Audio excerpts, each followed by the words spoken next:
Ako yung tipo ng babae na walang pakialam sa alikabok sa sahig basta makaupo lang.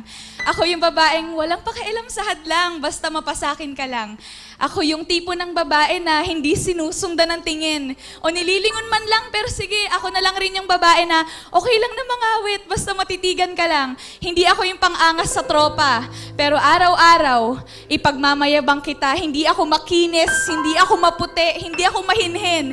Hindi ako ang lahat ng maaari mong gustuhin. Kaya nung nakawala ako, sa gapos ng mundo nung sabihin mo ang mga salitang iingatan kita, mahal ko, pinilit kong kumawala.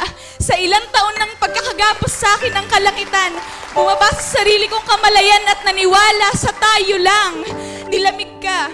Nais ko namang ibigay ang kumot pero ayaw mo ng lambot.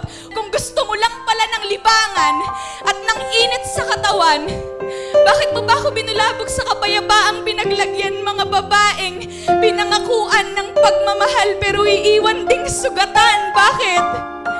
Ilang bataan na nga ba ang sumuko para sa walang katapusang mga pangako pero dugo lang ang iniwan?